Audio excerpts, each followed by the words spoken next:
নারীদের কাছে প্রসাধনীর চাহিদা সারা বছর থাকলেও ঈদের সময় সেই চাহিদা বাড়ে কয়েক গুণ। এ সময় দুই হাত মেহেদিতে রাঙিয়ে নেওয়া বিশেষ উৎসব হিসেবে ধরা দেয় নারীদের কাছে। এবার ঈদ হচ্ছে চৈত্রের প্রথম সপ্তাহে। সে সময় প্রাকৃতিক পরিবেশ গরম হলে মেকআপ হতে পারে অস্বস্তির কারণ। তাই হালকা ও সতেজ সাজসজ্জা বেছে নিচ্ছেন নারীরা। মেহেদি, lipstick, face powder, nail polish, কাজল, আইলাইনার গাঢ় রঙের বদলে পিচ, মভ ও গোলাপির মতো হালকা রং বেছে নিচ্ছেন নারীরা। হাতে কোনো র্যাশ বের হয় না, জিনিসটা খুব ভালো হয়। কিন্তু বিদেশি পণ্য আগে বিক্রি হতো, এখন আর অতটা হয় না। এখন দেশীয় পণ্যের দিকেই মানুষেরা বেশি ঝুঁকে। বিদেশি প্রসাধনীর মান নিয়ে সন্দেহ রয়েছে। বিপরীতে বাজারে মিলছে মানসম্পন্ন নানা দেশীয় পণ্য।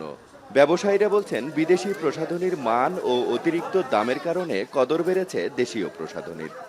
বিগত 5 বছরের তুলনায় এখন দেশীয় পণ্যের চাহিদা বাড়ছে।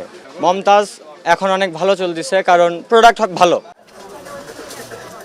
বগুড়ায় এবারের ঈদে শুধুমাত্র প্রসাধনীর কেনাবেচা হবে প্রায় 25 থেকে 30 কোটি টাকা। রাজীব সেলিম, এখন, বগুড়া।